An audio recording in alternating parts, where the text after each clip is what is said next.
being diagnosed at 24 and sort of having to face your own mortality, it really gave me a whole new perspective. And it's not uncommon for us to say in the cancer community that cancer is the greatest filter. And you learn a lot of lessons about your relationships and your friendships and your family, and really even what you're capable of doing.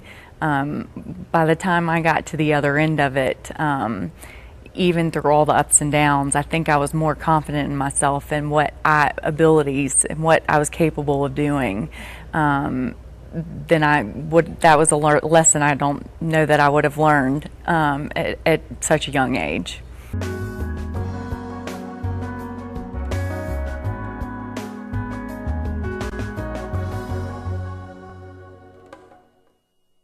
Well, for me, it was really important for me to keep working and to try and keep as normal of a life as possible. But I also had to be very specific about what my priorities were, and never, feel obligated to do anything above what was just necessary in day to day. I think it's very important for someone once told me that, and this was the greatest advice, they gave me permission to feel tired and not to do anything I didn't want to do. And I took that with me, as I was going through the journey. I needed someone to give me that permission, that it was okay to say no to certain things. And that was the best thing for me to do, is just to do what I had to do and get through it.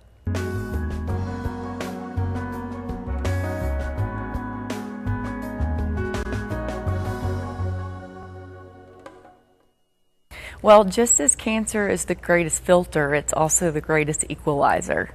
And the relationships that I have found through working in the cancer community and being an advocate, a cancer advocate, I don't know what my life would be like if I didn't have those relationships in my life. Because when you meet other young women that have been diagnosed with this disease, it doesn't matter what your background is, what religion you are, what socioeconomic status you are. It's a great equalizer. You can communicate and you can talk and you can build a friendship that you may never have built. And I have some of the greatest relationships in my life, even 8-9 years out now, are because of cancer, and I wouldn't change that for anything, because I don't know who I would be as a person if I didn't have some of those people in my life.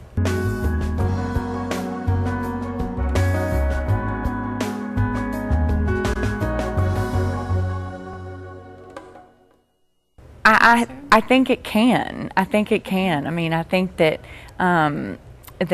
especially if you've had a lot of surgeries and you may have some, there may be some confidence issues with self-image, but for me, I really came out of it once I really got through the transition from a patient even to a survivor and got through those changes. I really felt like I don't want to say I was fearless, but I was ready to tackle whatever was ahead of me, and because I got through something that I just would have never thought I would have been capable of.